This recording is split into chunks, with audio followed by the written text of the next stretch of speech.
ஓம் அகத்தீசாய நம. ஓம் அகத்தீசாய நம. ஓம் அகத்தீசாய நம. ஓம் அகத்தீசாய நம. ஓம் அகத்தீசாய நம. ஓம் அகத்தீசாய நம. ஓம் அகத்தீசாய நம. ஓம் அகத்தீசாய நம. ஓம் அகத்தீசாய நம.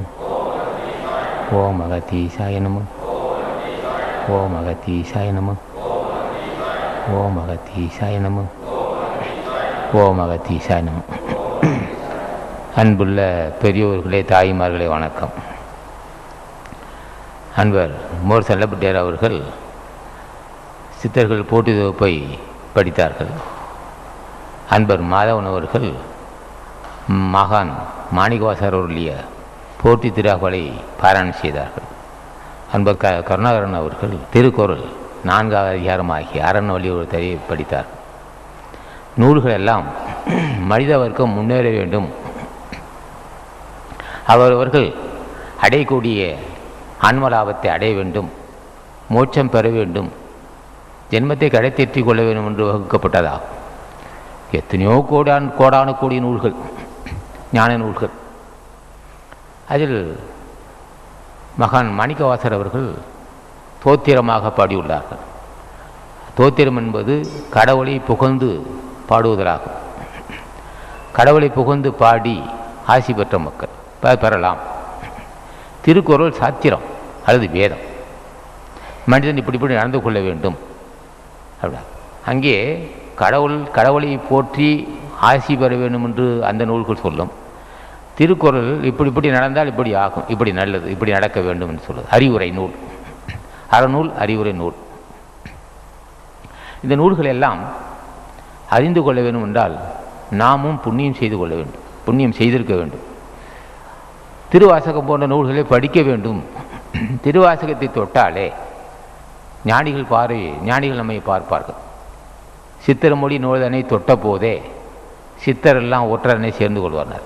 ஞானிகள் நூலை தொடும்போதே மாணிக்கவாசகன் பார்க்கிறார், எல்லா ஞானிகளும் பார்க்கிறார். அதேபோல் வள்ளுவன் நூல் திருக்குறள் அது உலக நாடிய நூலாக இருந்தாலும் அதுவும் அந்த நூல் தொடும்போது ஞானிகள் நம்மை பார்ப்பார்கள். கடவுள் தன்மை அடைவதற்கு உபாயமாக இருக்கும். ஆகவே திருவாசகத்தில் 118 இப்போ இன்று படிக்கப்பட்ட பாராயணம் செய்யப்பட்டதில் 118, 119, 118வது வரி, 119வது வரி. அதில் மகான் மாணிக்கவாசகர் முவ்வேல் சுற்றம் முரணுரு நரகிடை ஆளாமே அருள் அரசே போற்றினார். முவ்வேல் சுற்றம் அது கடல். அது ஒரு வரியை மட்டும், ஒரு 2 வரியை மட்டும் எடுத்துக்கிறோம். இப்படி ஒவ்வொரு வாரமே பேசுகிறோம். ஒரு 6-7 வரைக்கு சொன்னால் அப்புறம் கொஞ்சம் மாற்றி சொன்னோம். கிட்டத்தட்ட தக்க தசமத்தில் தாயோடு தான் படும் துக்க சாகர துயரடை படைத்தும் விளக்காதுன்னு சொல்லியிருக்கிறோம். இப்போ கொஞ்சம் பகுதி சொல்கிறோம். எப்படி இருந்தாலும் பெருமை தானே பேசுகிறோம். அவங்க பெருமை அளந்து பேச முடியாது. முவ்வேல் சுற்றம் முரணுரு நரகிடை.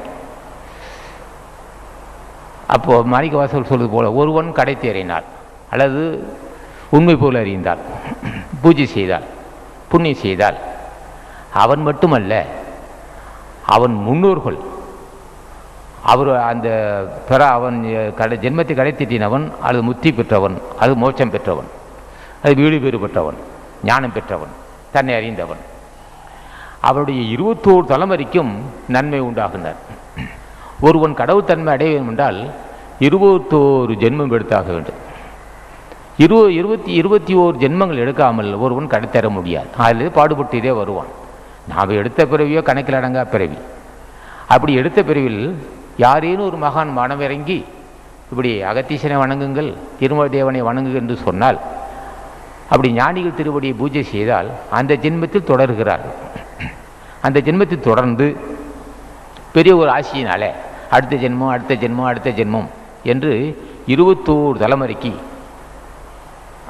பிறந்து பூஜை செய்து வருவார்கள். இந்த 21 தலைமுறைக்கும் உள்ள தாய் தந்தைக்கு ஞானம் தந்தாக வேணும் சட்டம். அந்த 21 தாய் தந்தைக்கும் இதுக்கு முன்னே 21 தாய் தந்தை மொத்தம் பிறகும் செய்யலாம். இந்த 21 தாய்க்கும் தந்தைக்கும் அவர் நரகடை போகாமல், அவர் நரகத்துக்கு போகாமல், பாவியாகாமல், சுருக்கமாக சொல்லப்போனால் பாவியாகாமல் அவர்கள் புண்ணியத்தை அடைய வேண்டும், ஞானம் பெற வேண்டும் என்பது சட்டம். மூவேல் சுற்றம், மூவேல் சுற்றம் முரணூறு, முரண்னாக்கும் முரண்பட்ட நரகம், பொல்லாத நரகம்னு வச்சுக்கலாம். பொல்லாத நரகத்தில் மூழ்காமல் ஜென்மம் கடை தெற்ற அருள் செய்யினார். மூவேல் சுற்றம் முரணூறு நரகடை ஆளாமே, அது படலா போட்டிருக்கும். ஆளாமை என்பது மத்தலா போட்டால் ஆட்சிசாமி என்ற அர்த்தம். இங்கே ஆளாமை என்பது அழுந்தாமல், அந்த நரகத்தில் மூழ்காமல் அழுந்தாமல் அருள் செய்ய வேண்டும். ஆளாமை அருள் அரசே போற்றி. என்னை கைத்து என்னை நான் நிலை வேண்டேன். எனக்கு முன் ஜென்மத்தில் தாய் தந்தையாக இருந்த 21 தாய்க்கும் தந்தைக்கும் நீ அருள் செய்ய வேண்டும்னார். அத்தனை பெருமை உண்டு. ஒருவன் பல ஜென்மங்களில் பாடுபட்டு தவம் செய்து புண்ணியம் செய்து வந்தால் அவன் தவம் மேற்கொள்வான். ஏதோ காமத்தின் காரணமாக விழுந்து போவான், தடைபட்டு போகும், மீண்டும் பிறப்பான். அந்த 99% வந்து விடுவான். கடைசி நேரத்திலோடு ஏமாந்து போவான், பூல்வனை நல்வனை இல்லாத காரணத்தினால். மறுபடி அவன் என்ன செய்ய இறந்த பின் என்ன செய்கிறான், ஒரு கருப்பையில் ஒருவனோட தாய் வயிற்றில் பிறக்கிறான். அந்த கரு தரிக்கும் போது எல்லாம் வல்ல ஞான பண்டிதனே உள்ளே சென்று விடுவான். பெரிய ஒரு அற்புதம். ஏன் கருவிலே கலந்தே என்று, கருவில் கலப்பதற்கு என்ன காரணம்னா, இவன் இப்போதே அந்த உணர்வு வர வேண்டும். இவன் முன் ஜென்மத்தில் அரும்பாடுபட்டு தவம் செய்தவன், அருமையான தவம் செய்தவன். உள்வனை காரணமாக சில தடைகள் வந்த பின் விழுந்து விட்டான். ஆகவே நானும் அந்த சுக்கிரத்தில் கலந்து விடுவேன். தாய் கருப்பையில் 10 மாதம் தலைவனும் தங்குகிறான். பிறக்கும் போதே அந்த உணர்வு, 2 வயசுலேயே அந்த உணர்வு வரும். 2 வயசு அது இல்லை, அந்த பிறக்கும் போதே அந்த குழந்தையா இருக்கும் போதே உணர்வுகள், அந்த உணர்வுகள் மேலோங்கும். பிறகு வளர வளர வளர உள்ளே தலைவன் இருக்கான்லவா, உடம்பிலே சார்ந்து விடுவான். உணர்வோடும் உணர்ச்சியோடும் நாடி நரம்போடும் கலந்து விடுவான். எவ்வளவு புண்ணியம் செய்த தாயாக இருக்க வேண்டும் அவள், அவளுக்கும் ஞானம் உண்டு.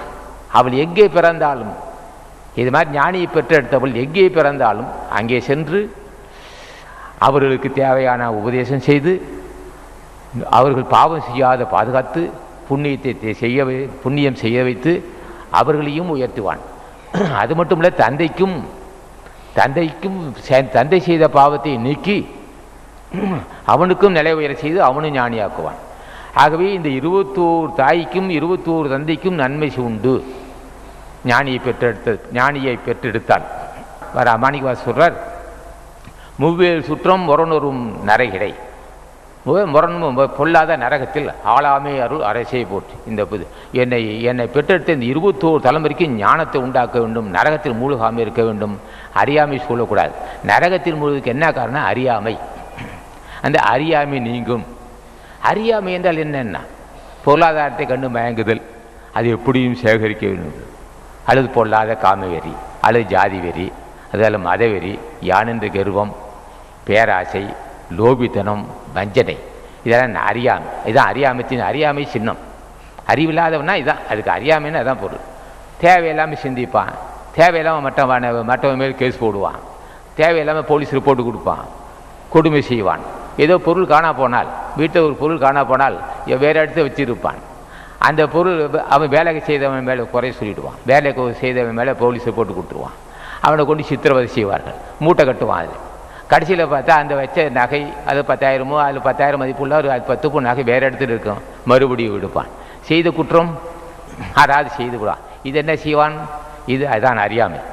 சரி, கடவுள் கொடுத்தான்னு கடவுள் எடுத்து விட்டான், இது என்ன இருக்குன்னு நினைக்க மாட்டான். உடனே அதுக்கு ஒரு ஆரவாரம், இது என்ன சொத்து, இந்த நகை என்ன எத்தனை வருஷத்துக்கு நம்மளை சாவாமைக்கா மருந்து, இது குப்பை, கிடவை சரி வந்துச்சு கை விட்டு போச்சு போனால் போன்னு போக மாட்டான். அதை ஒரு சிந்திப்பான், அக்கம் பக்கம் அவன் மேலே சந்தேகப்படுவான், அவன் மேலே சந்தேகமாக போட்டு ஊறுபட்ட பாவத்தை சுமந்துக்குவான். இதுதான் அறியாமை. அதே சமயத்தில் பொருளாதாரத்தை எப்படி சேகரிக்க வேண்டும், நல்லபடி வாழ வேண்டும், அப்படி கௌரவமாக இருக்க வேண்டும், இது ஒரு வகையான கற்பனை, சுத்த மூடத்தனமான கற்பனை.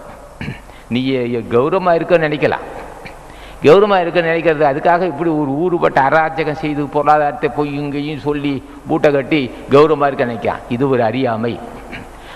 கௌரவமாக வாழலாம், தடையில்லை, பங்களாவில் இருக்கலாம், கார் இருக்கலாம், எல்லாம் இருக்கலாம். அது புண்ணியத்தால் வரணும்.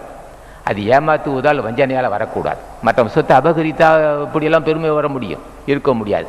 அறியாமை என்பதற்கு காரணம் பொருளாதாரத்தினுடைய தன்மை புரியாமை. இந்த பொருள் பிரச்சனை தீர்க்கக்கூடிய கருவி.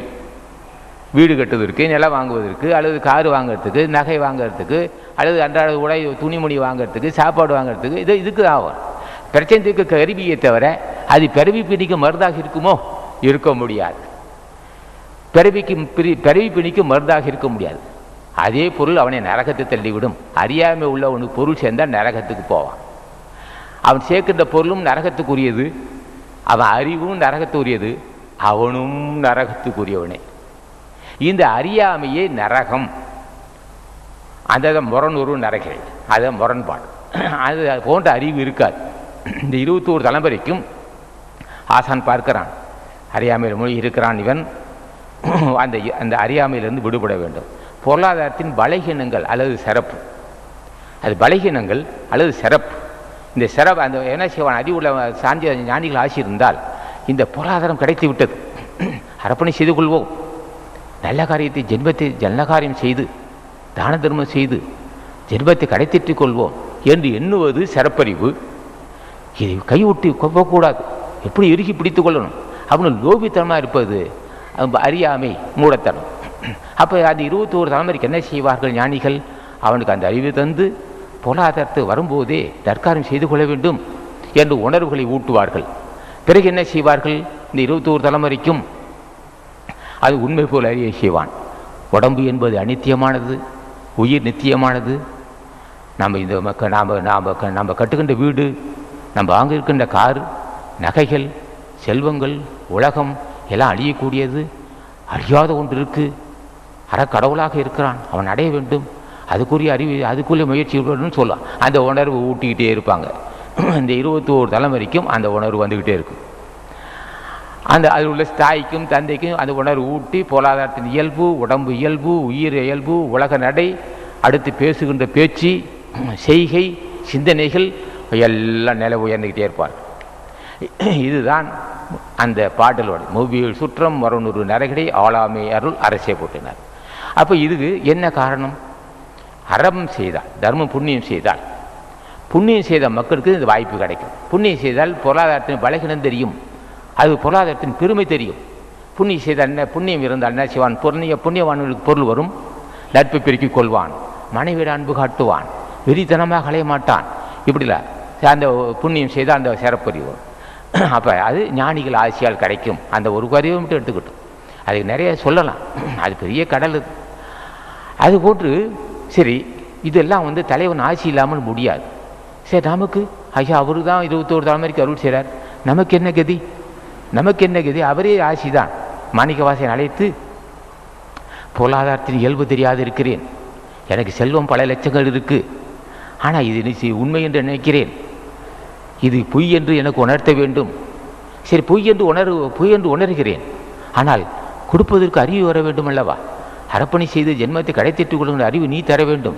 செல்வத்தையும் கொடுத்திருக்கின்றாய், அதை கொண்டு புண்ணியத்தை தேடிக்கொள்ள வேண்டும் என்று நீ எனக்கு அருள் செய்ய வேண்டும். அதே சமயத்தில் நினைச்சுவா, பந்த பாசத்தில் உழல்வான், பந்த பாசத்தில் உழன்று அதெல்லாம் மெய் என்று நினைப்பான். எல்லாம் இந்த பந்த பாசம் உழன்று அது விரித்தனமாக கடைசி வரையிலும் பாசத்திலிருந்து விடுபட மாட்டான். அதே சமயத்தில் ஞானிகள் ஆசி இருந்தால் மனைவிட அன்பு காட்டுவான், பிள்ளைகளுக்கு அன்பு காட்டுவான், தாய் தந்தைக்கு அன்பு காட்டுவான், இருந்து உபசரிப்பான், சகோதரருக்கு துணையாக இருப்பான், சிறந்த நிர்வாகம் செய்வான், வியாபாரம் செய்வான், எல்லாம் செய்வான், எல்லாம் செய்து ஜென்மத்தை கடத்திட்டுவான். ஆனால் அந்த உணர்வுகள் இல்லை என்றால் என்ன, அதுக்காக பொய்ன்னு சொல்லிட்டு உலகத்தை விட்டுட்டு போவானோ? போகவே மாட்டான். உலகத்தை இருப்பான், எல்லாம் செய்துக்கிட்டே இருப்பான், சிந்தனை மட்டும் மேல்நிலையில் இருக்கும். அது ஐயா என்ன ஐயா அறிவு, அப்பேற்பட்ட அறிவு. இல்லறத்தான் போன்று இருக்கிறான், வியாபாரியாக இருக்கிறான், அரசியல்வாதியாக இருக்கிறான், ஆன்மீகவாதியாக இருக்கிறான், என்ன எழுத்தாளனாக இருக்கிறான், பேச்சாளனாக இருக்கிறான், இத்தனையும் செய்கின்றான், மருத்துவனாக இருக்கிறான், விஞ்ஞானியாக இருக்கிறான், இத்தனையும் இருப்பான். சிந்தனை மற்றும் நிலை இத்தனையும் அழியக்கூடியது. மனமே இத்தனையும் அழியக்கூடியது. எதெல்லாம் கவர்ச்சியாக தோன்றுதோ அதெல்லாம் தளர்ச்சியாக போகும். எதையெல்லாம் அழகு என்று நினைக்கின்றாயோ அத்தனையும் விகாரமாக மாறும். இதெல்லவோ சிறப்பறிவு. யார் ஆசி இருக்க வேண்டும்? ஞானிகள் ஆசி இருந்தால்தான் இது புரியும். இத்தனையும் என்ன இவன் இவள் அழகாக இருக்கிறார், அழகாக தான் இருக்கிறார், யார் இல்லைன்னு அது பிற்காலத்தில் இவள் அழகி எத்தனை ஆண்டுக்கு இருக்கும், நீ அழகாக தான் இருக்கிறாய், இந்த அழகு எத்தனை வருஷத்துக்கு எத்தனை ஆண்டுக்கு நீடிக்கும், இருக்காது. இதெல்லாம் ஒரு வகையான ஒரு மாயை, ஒரு மயக்கம். இந்த உணர்வுகளை தலைவன் ஊட்ட வேண்டும். இல்லை என்றால் ஒரு அழகை கண்டு மயங்குதல், விவகாரத்தை தண்ணி வெறுத்தல், வறுமை கண்டு கொண்டு போதுதல், அல்லது செல்வத்தை கண்டு பூரித்தல், அது வறுமை வந்தால் தடுமாறுதல், அதில் பொய் சொல்லுதல், இது போன்ற கொனைக்கேடுகள் வந்துக்கிட்டு இருக்கோம். ஆக கண்டு மயங்காத சிறப்பறிவு, உலகத்தில் இருந்து கொண்டே கண்டு மயங்காத அறிவு, பொருளாதாரத்தில் இருந்து கொண்டே பொருளாதாரத்தை மயங்காது, பொருளாதாரத்தை கண்டு மயங்காத அறிவு. என்ன ஐயா சிறப்பறிவு? பொருளாதாரத்திலே பிறழுகிறான், அதை விரும்ப மாட்டான். உலக மக்களோடு இருக்கிறான், பாசம் செலுத்த மாட்டான், மணிக்கிட்ட இருப்பான், பிள்ளைகிட்ட எல்லாம் இருப்பான். ஆனால் உலக நிலையில் இருந்துக்கிட்டே தன்னை நிலை உயர்த்தி கொள்வான். இவ்வாறு இந்த அறிவு சிறப்பறிவு, இந்த அறிவு தலைவன் தர வேண்டும். இல்லை என்றால் முடியாது. இல்லை என்றால் அல்லல் போட்டு தருமாறு போவான். இப்பேற்பட்ட விஷயம்லாம் அந்த 2 வரியில் இருக்குது. அது சொல்லவிட்டே போகலாம், அவ்வளோ விஷயங்கள் இருக்குது அதில். நான் 2 வரியும் மட்டும் எடுத்துக்கிட்டேன். ஆகவே அறம் செய்ய வேண்டும். அறம் செய்தால் தர்மம் செய்ய வேண்டும். தர்மம் செய்தால் இப்போ திருக்குறளுக்கு வரும் இதோட சாரம். இப்போ புண்ணியம் செய்தால், பூஜை செய்தால், அவர் நிலை உயர்ந்தால் 21 தலைமுறைக்கு நன்மை உண்டுன்னு சொல்லிட்டார் வாசகன். திருவாசகத்தில் மாணிக்கவாசகர் சொன்னார். வள்ளுவன் இன்னைக்கு அரண் வலியுறுத்தல் சொல்லியிருக்கிறான். வலியுறுத்தல்னா அது ஆற்றல், வலினா வலிமை, உறுத்தி சொல்லுது, அது பெருமை கூடியது, ஆற்றல் உள்ளதுன்னு சொல்லுவது. ஆக ஐயன் அந்த அதிகாரத்தை சொன்னான். முதல் பாடல் என்ன சொன்னான்? நீத்தார் பெருமை சொன்னான். நீத்தார் என்பது உணர்ச்சியற்ற உடம்பு, மனிதன் போன்றிருப்பான், செத்தவன் போன்றிருப்பான். அங்கே உணர்ச்சி இல்லை, பசி இல்லை, காமம் இல்லை, வஞ்சனை இல்லை, பொய் இல்லை, புரட்டு இல்லை, பரிணாம வளர்ச்சி இல்லை, முதுமை இல்லை, ஈழை இருமல் இல்லை, ஒன்றுமே இல்லாத உடம்பு நீத்தார் உடம்புன்னா அது நீத்தார் பெருமைன்னு சொல்லிட்டான். இது 4வது அதிகாரம் அரண் வலியுறுத்தல், அரண் வலிமை உடைத்து என்று சொல்லுகிறான். நமக்கு சொல்லுகிறான் அறக்கடவுள் அவன், அறத்திலே ஊர்னர். எந்த ஞானியும் அறத்திலிருந்து வலிவினால், தர்ம காரியத்திலிருந்து விடுபட்டால் நிச்சயமாக ஞானியாக்க முடியாது. சரி, வலுவும் போது என்ன ஏற்படும்? அதிலிருந்து வலுவாது இருக்க வேண்டும். திருவருள் துணை இருந்தால் தான் வலுவாமல் இருப்பான். பூஜையும் புண்ணியம் செய்த மக்கள் தான் அதிலிருந்து நீங்க மாட்டார்கள். இல்லை என்றால் அவனுக்கு மயக்கம் வந்துடும். அது ஒரு வகையான ஒரு மயக்கம், பற்று வந்துடும். இங்கே சொல்கிறான் முதல் பாடல், அரண் ஆற்றல் உடைத்து வலிமை உள்ளது, அதை செய்து கொள்ள வேண்டும் என்பதுதான் அதோட சாரம், அரண் வலியுறுத்தல். முதல் பாடல் சிறப்பு ஈனும் செல்வமும் ஈனும்னா. சில பேர் சொல்லுவார்கள் தர்மம் செய்தால் இது இது பொருள் போயிடும், அது கிடைக்காதுன்னா. வள்ளுவன் பார்த்தா என்னைக்கு அந்த மாதிரி நிலைப்பு இருந்துச்சு. நிச்சயம் உனக்கு கை கொடுக்கும், புகழவும் உண்டாக்கும், சிறப்பு ஈனும், ஈனும்னா கொடுக்கும், புகழையும் தரும், செல்வத்தையும் தரும். ஏமாந்து விடாது. புண்ணியம் செய்தால் நஷ்டம் நினைக்கிறாரு, கை விட்டு போயிட்டு நினைச்சார, 1க்கு 10ஆக வரும்.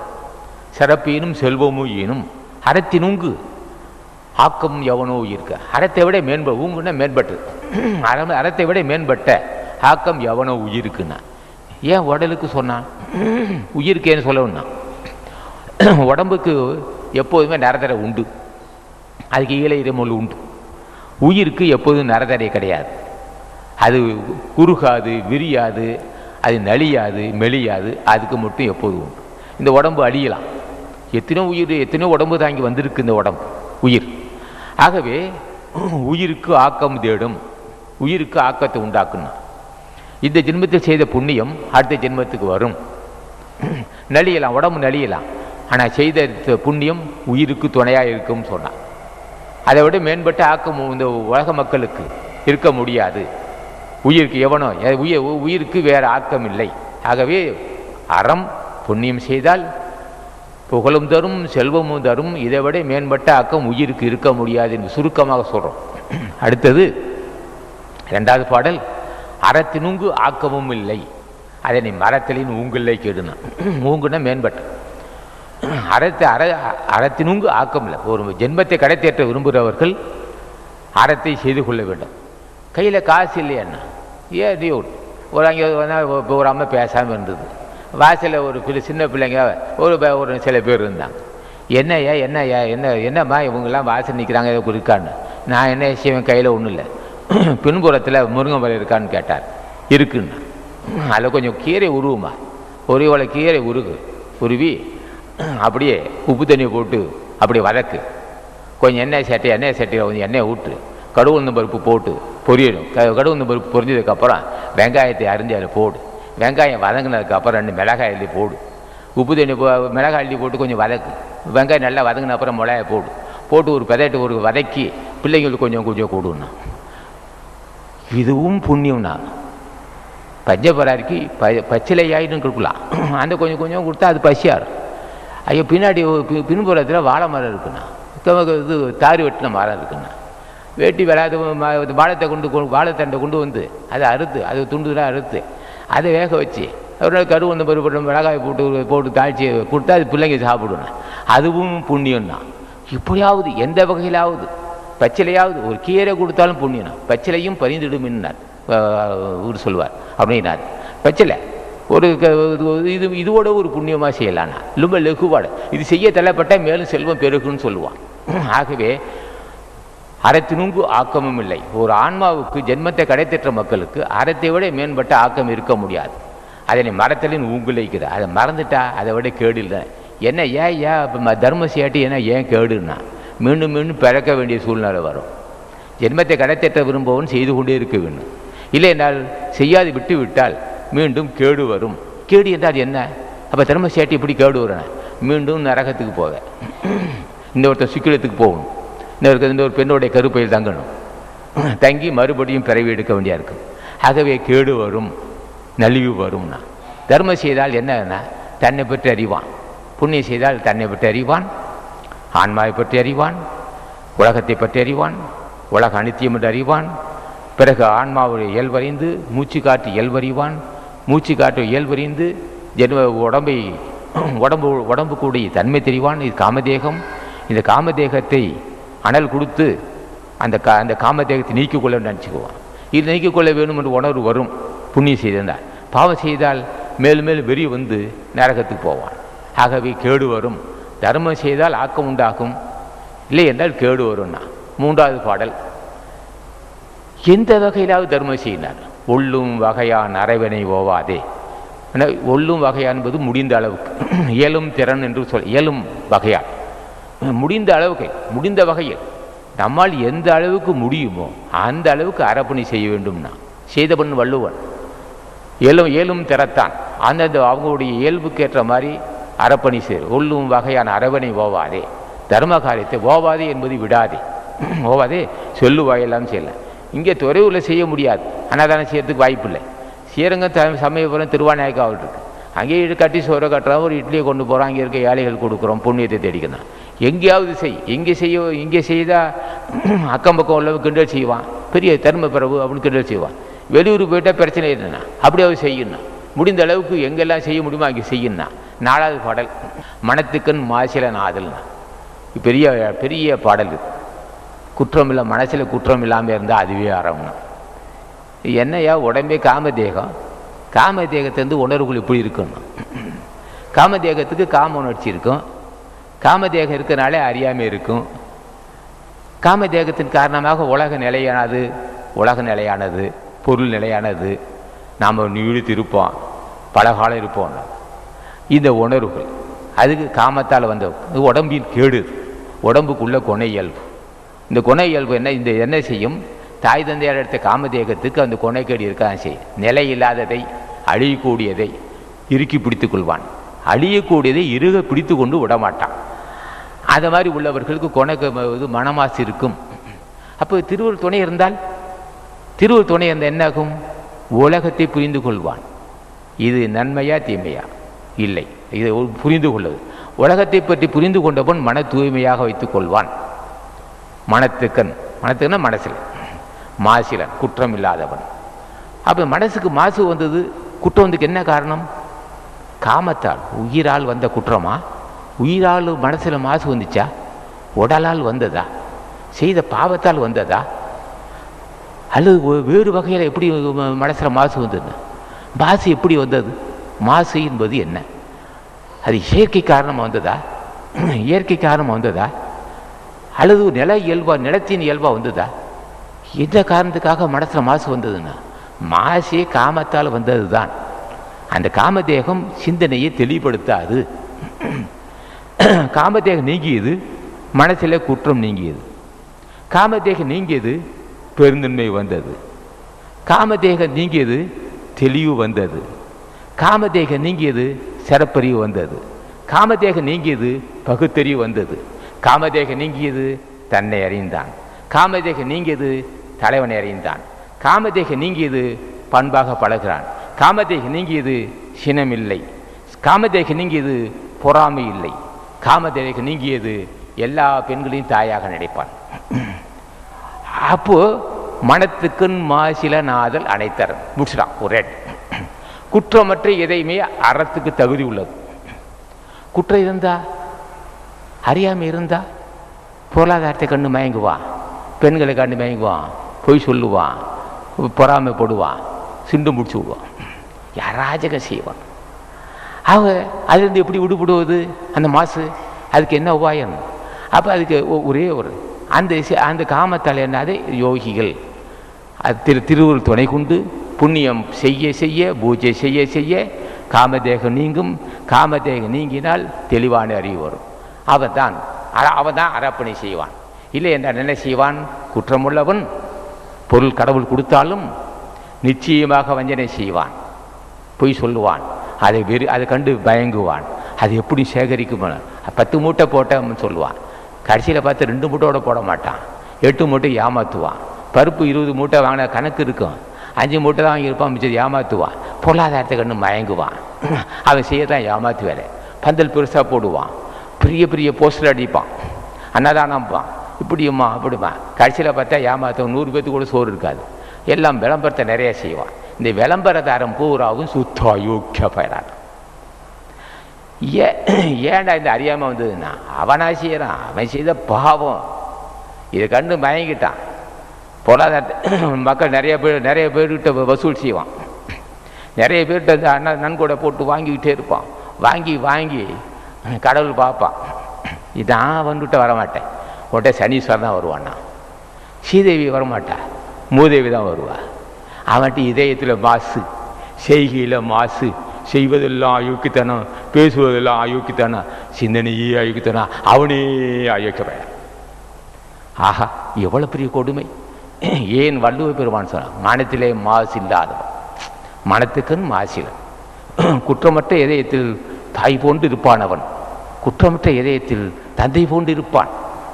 குற்றமற்ற இதயம் ஆசான போன்று இருப்பான், ஆசிரியன் போன்று இருப்பான். ஆக வேண்டாம், வள்ளுவன் என்ன சொல்றான்? மனத்துக்குன்னு மாசிலன் ஆதல் அனைத்தன், அதான் ஆடுறான். அப்போ எவ்வளவு பக்குவப்பட்ட அறிவது, எவ்வளவு சான்றோர் உபதேசம் பெற்றிருக்க வேண்டும், எந்த அளவுக்கு புண்ணியம் செய்திருக்க வேண்டும், எந்த அளவுக்கு பூஜை செய்திருக்க வேண்டும், எந்த அளவுக்கு ஆசி பெற்றிருக்க வேண்டும், எந்த அளவுக்கு அருள் பெற்றிருக்க வேண்டும். அருள் பெற்ற மக்கள் குற்றமற்ற மக்கள், அருள் பெற்ற மக்கள் சிறப்பறிவுள்ள மக்கள், அருள் பெற்ற மக்கள் நல்ல சிந்தனை உள்ள மக்கள். ஆகவே அவன் செய்ய வேண்டும் அறப்பணி, குற்றமற்றவன் செய்ய வேண்டும் அறப்பணி. இல்லை என்றால் நடிப்பாக போயிடுன்றான் வள்ளுவன். மனத்துக்குன்னு மாசிலனாதல் அனைத்தரன் ஆகுல நேரப்பெறார். இப்போ மற்றதெல்லாம் ஆரவாரத்தன்மை உள்ளது. அவன் செய்யணும், அற செய்யணும், அது அற்புத செயல், அரிய செயல், பெரிய செயல், மிக உன்னதமான செயல். ஞானிகள் செய்கிற அறப்பணி உன்னதமான செயல், வஞ்சனையே இருக்காது. உணவே சுவையாக இருக்கும், அதுக்கு ஈடு அந்த உணவே சுவையாக இருக்கும். எல்லாம் தூய்மை, உணவும் சுவை, உள்ளமும் தூய்மை. உள்ள தூய்மையே உணவில் சுவையாக இருக்கும். அவர் கையால் உண்ணுகின்ற பாக்கியம் கிடைக்க வேண்டும் அல்லவா? அவரால், இது போன்ற ஞானிகளால் உருவாக்கப்பட்ட, அவரால் இடப்பட்ட அன்னதானத்தை அவர் கையில் உண்ணுகின்ற அல்லது அவரால் ஏற்பாடு செய்யப்பட்ட உணவை உண்டாலேயே புண்ணியமாகுனா புண்ணியவான்கள் அவர்களெல்லாம். புண்ணியவான்கள் மனமாசற்று இருக்கிறார்கள், எல்லாம் நன்மையாகவே நடக்கும். இல்லை என்றால் வீண் ஆரவாரத்தன்மைகள், ஆரவாரமாக பேசுவதெல்லாம் எல்லாம் அயோக்கியத்தனமாக இருக்கும். அந்த கவியோட சாரம் நான் என்ன செய்யுது, இல்லை என்றால் ஆரவாரத்தன்மையாக போகும்ட்டான். அடுத்தது இந்த மனமாசுக்கு என்ன காரணம்னு கேட்டான். மனமாசி எப்படி வந்ததுன்னா, அப்போ ஒருவன் அறம் என்பது எது? மனமாசற்ற தன்மை என்னென்ன? அல்ல அறம் அல்லது மனமாசற்ற தன்மை. மனமாசற்ற தன்மை அல்லது மனசில் குற்றம் இல்லாத தன்மை என்ன? அது 4 குற்றம்னு சொல்லிட்டான். யாரும் அளந்து சொல்ல முடியாது. கொனைக்கேடை பற்றி யாரும் இவ்வளவு தெளிவாக சொன்னதில்லை. அழுக்கார் 5வது கவி இது. அழுக்கார் அவா வெகுளி இன்னா சொல் 4ம் இழுக்காய் என்றதர்னா சுருக்கமாக சொல்ல. பொறாமை, அழுக்கார் என்பது பொறாமை, அவா என்பது ஆசை, இன்னா சொல் வெகுளி என்பது கோபம், இன்னா சொல் என்பது கொடுமையாக பேசுதல், பெருமனம் புண்படம்படி பேசுதல், அது இன்னா சொல், துன்பமான சொல். 4ம் தமிழை அணுகாது பாதுகாத்து கொள்வது அறம்னா. பொறாமை, ஆசை, சினம், வன் சொற்கள், கோபம் வன் சொற்கள், இந்த 4ம் தன்னிடம் நெருங்காமல் பாதுகாத்துக் கொள்வதே அறம்னு சொன்னார். அப்போ இந்த குற்றங்கள் தான் மனமாசு உண்டாக்கும். புண்ணியவான்களுக்கு பொறாமை ஏது? புண்ணியவான்களுக்கு சினம் ஏது? புண்ணியவான்களுக்கு வன் சொற்கள் ஏது? வன் சொற்களுக்கு இருக்க முடியுமா? அங்கே எந்த கொனைக்கேடும் இருக்காது. இது 4ம் அணுகாமல் காப்பாற்றி தன்னை அணுகாது பாதுகாத்துக் கொள்வதே அறம் சொல்லிடுவான். இது சுருக்கம். அடுத்து 6வது கவி. அன்றறிவாம் என்னாது அறம் செய்க. இப்போ நான் இளமையாக இருக்கிறோம், நான் இப்போ தற்போது இளமையாக இருக்கிறோம், முதுமை வந்த ஏற்பாடு செய்கிறேன்னு சொன்னான். நேற்று இருப்பவனே இன்றைக்கு இருக்கிற இல்லை, நேற்று இருப்பவன் இன்று இறந்து போகின்றான். இந்நிலைமையில் ஒன்றை பிறகு என்ன பார்த்து கொள்வது? இப்போதே செய்து கொள்ளலாம். அன்றறிவாம், இப்போ தற்போது இளமையாக இருக்கிற இளைஞனாக இருக்கிறோம், பிறகு நிலை உயர்ந்த ஏற்பாடு பிறகு நம்ம செய்து கொள்வோம் சொன்னால் அது ஏமாந்து போவ, அறியாமை சூழ்ந்துக்கும். ஆகவே இளமை உள்ள போதே, காலம் உள்ள போதே, இளமை இருக்கும்போதே ஓடி ஆடி நடமாடும் போதே அறப்பணி செய்து கொள்ள வேண்டும். அது செய்து கொண்டால் என்ன நன்மைன்னு கேட்டேன். உடம்பு நலியும், நோய் வரத்தான் செய்யும், முதுமை வரத்தான் செய்யும், சாவு வரத்தான் செய்யும், உனக்கு சுடுகாடு ஒன்று கொண்டு போயிடுவான். ஆகவே அந்த சமயத்தில் துணையாக இருப்பது அறம்தான். ஆகவே நீ செய்து கொள்ள வேண்டும். அன்றறிவாம் என்னாது அறஞ்செய்க. மற்றது பொன்றுங்கால் பொன்றா துணை. பொன்றுங்கால் என்பது நலிவு, துன்பம் வந்த காலத்தில், துன்பம் வந்த காலத்தில், நலிவு வந்த காலத்தில் நமக்கு துணையாக இருக்கும். ஆகவே செய்து கொள்ளுன்னு சொல்லிட்டான். அடுத்து 7வது பாடல். இப்போ பல்லக்கு வரும். அந்த காலத்தில் பல்லக்கு, இப்போ தான் பஸ்ஸு வருது. அந்த காலத்தில் பல்லக்கில் வருவாங்க மன்னர்களும் அந்த மடாதிபதிகளும் அல்லது அமைச்சர்களும் மன்னர் பல்லக்கில் வருவாங்க. வள்ளுவன் என்ன சொல்கிறான்? அப்போ ஒரு தெருவில் திண்ணையில் உட்காந்து பேசுகிறான். இதோ புண்ணியவன் போகிறான், பல்லக்கில் போகிறான் பாருன்னா. புண்ணியவன் போகிறவன்னா நீ என்ன செஞ்சான் வள்ளுவன்? நீ அவனை புண்ணியவன் சொன்னால் கீழே சுமக்கிறவன் என்ன சொல்லுவேன்னா, பாவிகள் சுமந்துட்டு போகிறான்னா பிரச்சனை வரப்போகுதுன்னு அர்த்தம். 2 பேர்த்தையும் சொல்லாத. மேலே பல்லக்கில் உட்காந்துருக்கணும் போய் நீ புண்ணியவான்னு சொன்னால் என்ன ஆகும்? அவனுக்கு ஆறுதடைவான். பல்லக்கு சுமக்கிறவன்கிட்ட போய் நீ செய்த பாவம், அதனால தான் நீ அவனை சுமக்கிறன்னு சொன்னான், பல்லக்கு அப்படியே வச்சு விடுவான். வெயில் நேரத்தில் என்ன ஆகும்? ஆனால் எப்போதுமே மனிதன் சுமக்குதை, மனிதன் சுமப்பது ஒரு மனிதர்கள் சுமந்து போகும்போது அது மேலே பல்லக்கில் போகக்கூடாது. சில பேர் போயிருக்காங்க, ஞானிகள் போயிருக்கலாம், அது அவங்களோட மனநிலை எதுன்னு தெரியாது. பண்பு ஒருவன் சுமக்க இன்னொருவன் போகக்கூடாது. சுருக்கமாக சொல்லப்போனால் கழிவறையில் மனித கழித்த மலங்களை இன்னொருவன் அள்ளக்கூடாது. என்ன காரணம்? அது பாவம். அதுக்கு தான் இப்போ இந்த மாதிரி செப்டி டேங்கை வச்சு அதை செஞ்சுட்டு இருக்கிறாங்கன்னு சொல்கிறேன். ஆகவே வள்ளுவன் சொல்கிறான், பல்லக்கில் போகிறவனை போய் நீ புண்ணியவான்னு சொல்லிடாதே. ஏன்னா அவன் இப்போ பாவத்தை சுமக்கிறான், அது ஏற்றுக்கொள்ள முடியாது, மரியாதைமானமற்ற செயல். ஆகவே அதை அவனுக்கும் அவன்கிட்ட சொல்லாதே. கீழே சுமந்துட்டு போகிறவனை போய் நீ செய்த பாவம், அதான் அவனை சுமக்கிற எதுவும் பிரச்சனை வரும். அவன் பல்லக்க வச்சு போயிட்டான்னா இவன் நடந்துல போகணும், அதனால் அவன்கிட்ட சொல்லாதே. நான் சொல்கிறான், அறத்தார் இதுவென வேண்டா. ஆறுன்னா நெறி, பாதை, தர்மத்தினுடைய இயல்பு அவன்கிட்ட சொல்லாது. அறத்தார் இதுவென வேண்டா, சிவிகை பொறுத்தானோடு ஊர்ந்தாடினா. சிவிகை என்பது பல்லக்கு மேலே போகிறவன்ட்டையும் சுமப்பவன்ட்டையும் அறத்தை சொல்லாதே. சொன்ன என்ன ஆகும்? அவன் புண்ணியத்தை செலவு செஞ்சுட்டு இருக்கிறான்.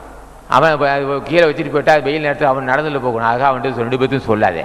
இதை பார்த்து தெரிந்து கொள்ள உண்டு அர்த்தம், அது அர்த்தம். இருந்தாலும் அது சான்றோர்கள் ஏற்றுக்கொள்ள மாட்டார். அது என்ன பாவம், வெயில் நேரத்தில் அவன் சுமக்கிறான், மேலே போயிட்டு இருக்கான், நடந்து போனான். ஏன்னா அப்படி இந்த உடம்பை காப்பாற்றி என்ன செய்ய போகிறேன்? இன்னொருத்தன் சுமந்து பல்லக்கில் சுமந்து நீ போய் என்ன செய்ய போகிற, நடந்து போ, நல்லதுன்னு சொல்லுவான். வள்ளுவன் அதான் சொன்னான், அறத்தார் இதுவென வேண்டா சிவிகை பொறுத்தானோடு ஊண்டான் என்னார். அடுத்து 8வது குறள், வீழ்நாள் படாமை நன்றாற்றின் அப்படின்னா. வீழ்நாள் படக்கூடாது, நாட்களை வீணாக்கக்கூடாது. ஜென்மத்தை கடைத்தேற்ற விரும்புகிறவர்கள் முயன்று முயன்று முயன்று நாட்களை வீணாக்காமல் அறப்பணி செய்து கொள்ள வேண்டும். வீழ்நாள் படாமை நன்றாற்றின், ஆற்றின்னு சொல்லாமல் நன்று ஆற்றின், ஏதோ செயல்பட்டதாக இருக்கக்கூடாது. சிறந்த முயற்சி உள்ளவனாக இருந்து நாட்களை வீணாக்காமல் அறப்பணி செய்து கொள். அறப்பணி என்பது வலதுகை, தர்மம் என்பது வலதுகை, பூஜை தபம் என்பது இடதுகை. நான் சொல்கிறேன், அதை விளக்கம் சொல்லும்போது, வீழ்நாள் ஒரு நாளோட வீண் போகாமல் நீ பூஜை செய்தால், புண்ணியம் செய்தால் பிறவியை அடைக்கும் கல்லுனா. வீழ்நாள் படாமை நன்றாற்றின் அகுதருவன் வாழ்நாள் வழி அடைக்கும் கல். மீண்டும் கருப்பைக்கு போக மாட்டான், மீண்டும் கருப்பைக்கு அவன் செல்ல மாட்டான். அறப்பணியை விட்டு விட்டால் மீண்டும் கருப்பைக்கு செல்லுவான். வீழ்நாள் படாமை நன்றாற்றின் அகுதருவன் வாழ்நாள் வழி அடைக்கும் கல். மீண்டும் அவனுக்கு பரவி இல்லை என்று சொல்றான். அடுத்து 9வது குறள், அறத்தான் வருவதே இன்பம் மற்றெல்லாம் புறத்த புகழும் இல்லைன்னா. முயன்று அறம் செய்து அதன் மூலமாக இன்பம் பெற வேண்டும், இல்லை என்றால் அந்த பயன் இல்லை. அறத்தான் வருவதே இன்பம். ஒருவன் இன்பம் பெறுகிறான் என்றால், இன்பம் என்பது இல்லற சுகமாக இருக்கலாம், உணவில் சுகம், படுக்கையில் சுகம், வீட்டில் சுகம், இன்னும் அநேக சுகம் இருக்கலாம். அது அறநெறியால் வரணும். அதை விட்டு விட்டு வேறு வகையில் அந்த இது இன்பம் பெற முடியாது. அப்படி முயற்சித்தால் நிச்சயமாக அது புகழும் இருக்காது, இன்பமும் இருக்காதுன்னா. இன்பம் அடைகிற இல்லற சுகம் அணிவிக்கிறான் என்றால், இல்லற சுகம் அணிவிப்பது அறநெறிக்கு உட்பட்டு இருக்க வேண்டும். அறத்தான் வருவதே இன்பம் மற்றெல்லாம் புறத்த புகழும் இல்லை. மற்ற எந்த வகையான இன்பங்களும் அறத்துக்கு அப்பால்பட்ட அறநெறி இல்லாத இன்பங்கள் புறத்த முரண்பட்டது, இன்பமும் இல்லை, அதனால் புகழும் இல்லைன்னு சொல்லிட்டான். 10வது பாடல் சுருக்கமாக சுட்டு போகிறோம். செயல்பாலதோறும் அரணே, செய்து கொள்ள முயன்று செய்து கொள்ளத்தக்கது அறந்தான். செயற்பால பால் என்பது செயற்பாலை என்பது பகுதி, செய்து கொள்ள பான்மை என்று பொருள் போடும். செய்து கொள்ளத்தக்கது அறமே. செயற்பாலதோறும் அரணே ஒருவருக்கு உயர்பாலதோறும் பழியினா. செய்து கொள்ள ஜென்மத்தை கடைத்தேற்ற விரும்புகிறவர்கள் தினம் முயன்று முயன்று விடாது அறத்தை செய்து கொள்ள வேண்டும். இல்லை என்றால் பழி வரும்னா. ஏயா பழி வரும்னா அவன் சொல்லுவான். நான் சில பேர் 20-25 வயசு செத்து போவான். திருமணம் ஆகி ஒரு குழந்தை இருக்கும்போது செத்து போவான். அநியாயமாக செத்து போயிட்டான், பாவம், அநியாயமாக செத்து போயிட்டான். பிள்ளைகள் எல்லாம் பொண்டாட்டி பிள்ளைலாம் விட்டுட்டு செத்து போயிட்டான். பழி வரும். அறம் செய்யாவிட்டால் அறியாமை சூழ்ந்து விடும். அறியாமை சூழ்ந்தவன் அராஜகம் செய்வான். பழி உள்ள வாழ்வு. முயன்று செய்து கொள்ளத்தக்கது அரண் தான். அது செய்யாவிட்டால் பழி வரும், மீண்டும் பிறவி வரும், அது பழி வரும். பழி இல்லாத வாழ்வு. பழி இல்லாத வாழ்வு மேற்கொள்ள வேண்டும் என்றால் அவன் அறம் செய்து கொள்ள வேண்டும். அறம் செய்தால் சிறப்பறிவு உண்டாகும், அறம் செய்தால் நல்ல சிந்தனை உண்டாகும், புண்ணியம் செய்தால் நல்ல சிந்தனை உண்டாகும், புண்ணியம் செய்தால் பெருந்தன்மை உண்டாகும், புண்ணியம் செய்தால் அனுசரித்து செல்லுவான்.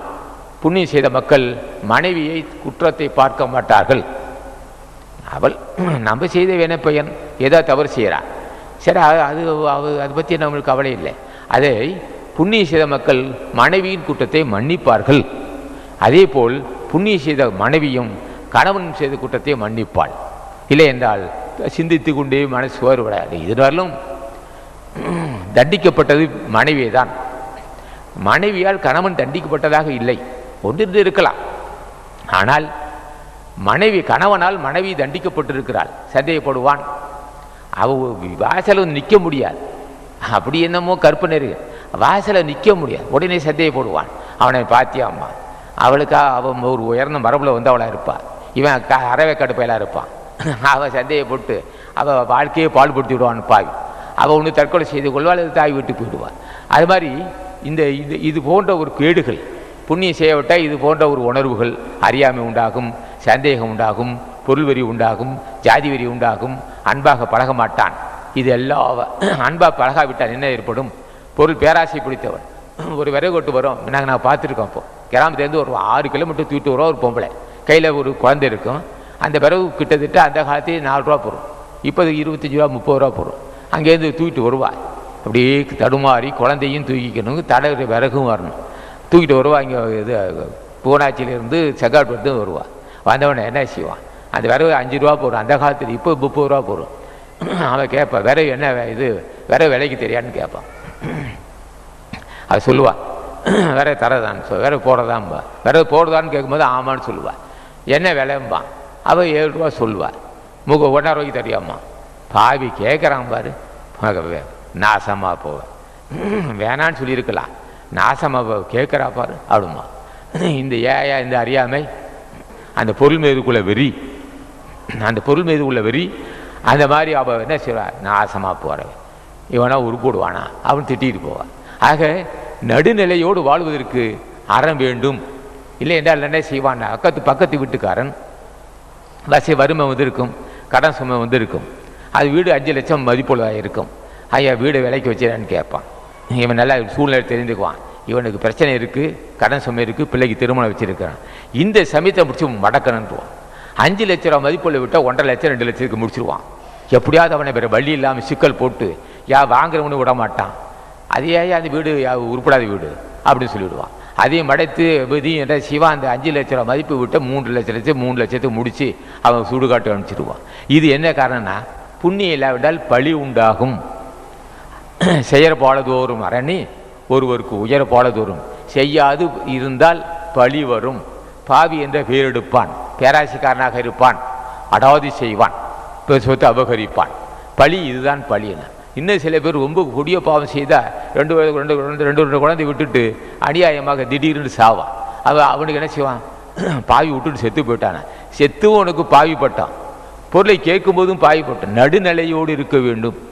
பொருளை வாங்கும்போது நடுநிலையோடு இருக்க வேண்டும். இதை சரி மதிப்பு, இந்த வண்டி இந்த கார் 1.5 லட்சம் மதிப்பு இருக்கும், நியாயம்தான். அதை 25,000 30,000 இப்போ வாங்க நினைக்கும் போது நீதி இல்லாத செயல். வீடு 5 லட்சம்னா 4 லட்சம் 4.5 லட்சம் வாங்க. நடுநிலை இருக்க வேண்டும். இந்த நடுநிலையோடு வாழ்வதற்கு ஆசை இருக்க வேண்டும். இல்லைன்னா நடுநிலையை பேசுவதற்கும் ஆசை இருக்க வேண்டும். இல்லைன்னா சபையில் உட்காந்து என்ன செய்வான், சபையில் உட்காந்து பேசும்போது ஓரமாக பேசுவான், ஓரம் பேசுதுன்னு சொல்லுவான். வசதி வாய்ப்புள்ளவனுக்கு ஒரு நீதி, ஏழைக்கு ஒரு நீதின்றுவான். இது பழி வரும். என்ன காரணம், பக்கத்து வீட்டு நிலத்துக்காரன்ப்பான், ஏழையாக இருப்பான். அது ஒரு 10 அடி சேர்த்து நிலத்தை கொடி மாற்றி போடுவான். அந்த நிலத்தை கைப்பற்றிடுவான். கைப்பற்றி எதை பேசினாக்கா அவன் மேலே கேஸ் போடுவான். அந்த நிலத்தை கைப்பற்றுவான். இது மாதிரி அக்கம் பக்கத்தில் நிலத்தை வாங்கி போட்டிருப்பான். இப்போ பல கிராமத்தில் பல ஊரில் நடந்துகிட்ருக்கு. நிலத்தை வாங்கி போடுவான். அவன் என்ன செய்வான், வெளியூர் போயிருப்பான். அது இந்த மற்றொரு என்ன செய்வான், அந்த நிலத்தை இன்னொருத்தன் விற்றுடுவான். ஏன் அவனுக்கே புரியாது.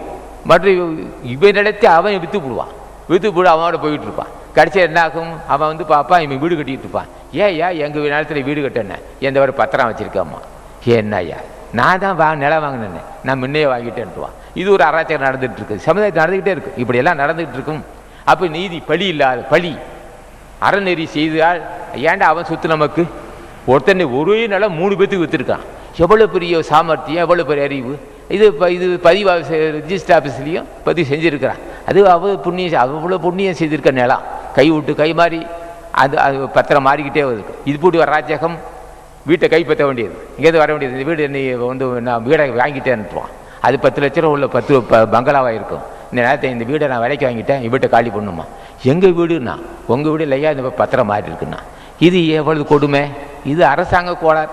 இது மாதிரி எல்லாம் ஞானிகளாச்சும் நடக்குமா. அப்படியே கசிக்கிட்டு போடுவான். என்னடா கதை விட்டுட்ருக்க. இது மாதிரியாச்சும் இந்த மாதிரி ஞானிகளாச்சும் செய்ய முடியுமா. அதை இன்னொருத்த நிலத்தை ஒரு நிலத்தை 3 பேர்த்துட்டு விற்கவே முடியாது. அது பெரிய பிரச்சனையாக போயிடும். மூட்டை பிச்சு மாதிரி வச்சுக்குவான். இப்போ அவருடைய வாழ்க்கை அப்படியே புழு மாதிரி துடிக்க முடியாது இருக்கும். ஞானிகளாச்சும் செய்ய முடியாது. ஆக இது போன்ற பலகீனமான ஆட்சிகள் அது ஊர் மக்களும் உண்டு செய்ய முடியாது. உடைய அடியாளை வச்சுருப்பான், உடைய வம்பு இருப்பான், அதுக்கு ஒரு 10-20 பேர் இருப்பான். ஆக அராஜகம் நடந்துக்கிட்டே இருக்கும். பஸ்ஸை மறிப்பான்லாம் கீழே இறங்குன்ட்டுருவான், இறங்கி நெருப்பு வச்சுருப்பான். அது ஒரு வகையான கலைகள். அடுத்து பஸ்ஸு 4 பேர் சேருவான், உடனே துப்பாக்கியை காட்டுவான், உண்டை நகையெல்லாம் அப்படின்ட்டுருவான். இது ஒரு கொடுமைகள். பஸ்ஸுலேயும் நிம்மதியாக போக முடியல. ட்ரெயினில் என்ன செய்கிறான், உடனே போகிறான். அங்கே இருக்க ஒரு 10 பேர் சேருவான், எல்லாத்தையும் பிடித்து அங்கே இருக்கவனை கசக்கி அங்கே இருக்கலாம் கை ட்ரெயின்லையும் நிம்மதியாக போக முடியல, பஸ்ஸுலேயும் போக முடியல, எது எடுத்தாலும் பிரச்சனைகள். இதெல்லாம் யாருக்கு ஆட்சியில்? மனிதர்கள் நடத்தும் ஆட்சி நடக்கலாம், ஞானிகள் ஆட்சியில் நிச்சயம் நடக்காது. அது என்ன ஞானிகள் ஆட்சி எப்படி இருக்குன்னா அது போக போக உங்களுக்கு தெரியும். இப்போ நான் இப்போ பேசுவது பதிவாகுது, பதிவாகிட்டு இருக்காது, அது உங்களுக்கு தெரியும். ஞானிகள் ஆட்சியில் இது போன்ற கொடுமை நடக்க முடியாது. எந்த வடிவத்திலும் அது போன்ற கொடுமை நடக்காமல் காப்பாற்றிக் கொள்வார்கள் மக்களை, அவர்கள் தான் காப்பாற்ற முடியும். மனித சக்தியால் முடியாது என்பது ஊரெறிந்த உண்மை. ஆகவே இந்த திருக்குறளுக்கும் திருவாசகத்துக்கு ஒரு ரெண்டு வரிக்கும் 118 119 வரிகளுக்கும் மற்றும் திருக்குறளுக்கு ஓரளவுக்கு விளக்கம் சொல்லியிருக்கிறேன், என்னுடைய அறிவிக்கப்பட்டு சொல்லியிருக்கிறேன். ஆகவே இதில் குறைகள் இருக்க தான் செய்யும், அது பெரியோர்கள் பொறுத்து கொள்ள வேண்டும். மேலும் இந்த ஸ்தாபனம் புண்ணியத்திலே வந்ததாகும், பூஜையிலேயே வந்தது. 1917/9/76 முதல் நான் பூஜை செய்து வருகிறேன். ஆசானி பூஜை செய்து வெறும் பூஜை இல்லை, ரகசியமாக கதை எடுத்து மூடிட்டு சாஷ்டாங்கம் மிகுந்து ஆசான் அகத்தீசனையும் நந்தீசனையும் பூஜை செய்து வந்தோம். பிறகு தஞ்சையில் அன்னதானம் செய்திருக்கிறோம், புளியஞ்சோலையும் செய்திருக்கிறோம். ஏதோ முடிஞ்ச அளவுக்கு செய்தோம். நிரந்தரமாக அன்னதானம் 88 பிப்ரவரி மாதம் 14ஆம் தேதி ஆரம்பிச்சிருக்கோம். 88 பிப்ரவரி 14ஆம் தேதி அன்னைக்கு ஆரம்பித்தோம். 5 பேருக்கு 10 பேருக்கு ஆரம்பித்தோம். இன்று கிட்டத்தட்ட 10,000 பேர், 15,000 பேர், 20,000 பேருக்கு பசியாற்றக்கூடிய வாய்ப்பு ஆசான் அகத்தீசர் நமக்கு அருள் செய்திருக்கிறார் இந்த சங்கத்தில். ஆகவே புண்ணியவான்கள் சேர்ந்திருக்கிறார்கள். இங்கே உள்ள பெண்களும் ஆண்களும் ஞானிகளால் அனுப்பப்பட்டவர்கள், அவர்களை பார்ப்பதே புண்ணியம், அவர் கையால் உண்பதே புண்ணியம். ஆகவே புண்ணியவான்கள் ஆகிய தொண்டர்களும் ஆசா ஞானிகள் ஆகிய ஆசியாலும் இந்த ஸ்தாபனத்தில் இது போன்ற பாராயணத்தில் நீங்கள் கேட்பதே புண்ணியம். ஒரு நாளைக்கு ஒரு நாள் பாராயணத்தில் நீங்கள் கேட்டால் முன் செய்த வினைகள் தீரும். தொடர்ந்து கேட்டால் நீங்கள் மேற்கொள்ள காரியம் தடையில்லாமல் நடக்கும். தொடர்ந்து கேட்டால் கொடிய நோய்கள், புத்துநோய் போன்ற கொடிய நோய்கள் நம்மளுக்கு அணுகாது, வறுமையில்லா வாழ்வு உண்டாகும். ஆகவே தொடர்ந்து இது போன்ற பாராயணத்தை கேட்டு வருகின்ற வியாழக்கிழமை அன்று ஆசான் ராமலிங்க சாமி அருளிய அருப்ப அகவல் பாராயணம் நடைபெற உள்ளது. அதிலும் கலந்து கொள்ள வேண்டும். இங்கே உள்ள பிரசாதம், இந்த உள்ள பிரசாதத்தை நீங்கள் தெய்வீகமான பிரசாதம், அதை ஒரு பிடி உண்டாலும் நோய் நிவர்த்திக்கும், நோய் நீங்கும் என்று சொல்லி நீடி ஆயுள் பெற்று இன்புற்று வாழ்வீர் என்று சொல்லி நான் பேசியதில் சில குறை இருக்க தான் உணர்ச்சிப்பட்டு பேசுகிறவன். நான் சமுதாயத்தில் நடக்கக்கூடிய கேடுகளை பற்றி அந்த உணர்ச்சிகள் அது பலகீனம்தான், அது உணர்ச்சிப்படக்கூடாது தான், அறியாமை உள்ளவன் நான். என்னுடைய பேச்சில் சில குறை இருக்கத்தான் செய்யும். கட்டுணர்ந்த பெரியோர்களும் தாய்மார்களும் பொறுத்து கொள்ள வேண்டும் என்று திருவடி வணங்கி முடிக்கிறேன். வணக்கம்.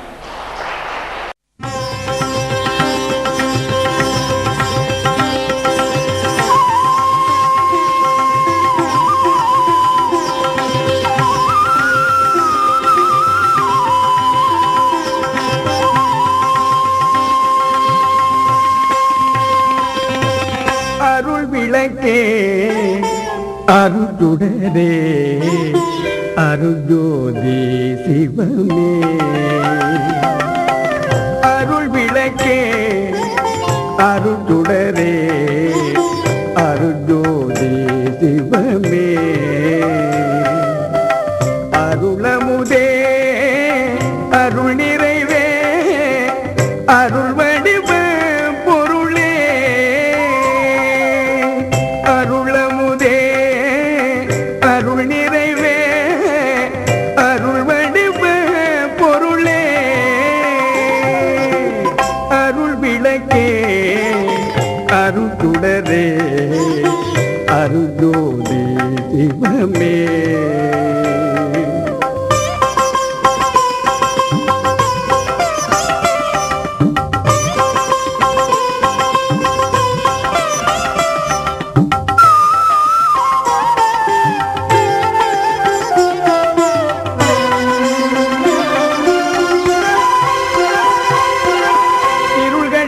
உளம் முழுதும் இடம் கொண்ட பதியே, இருகடிந்தன் உளம் முழுதும் இடம் கொண்ட பதியே, என்னறிவே என்னுயிரே என்னறிவே என்னுயிரே எனக்கினிய உறவே, என்னறிவே என்னுயிரே எனக்கினிய உறவே, அருள் விளை விளக்கே அருட்டுடரே அருஜோதி சிவமே.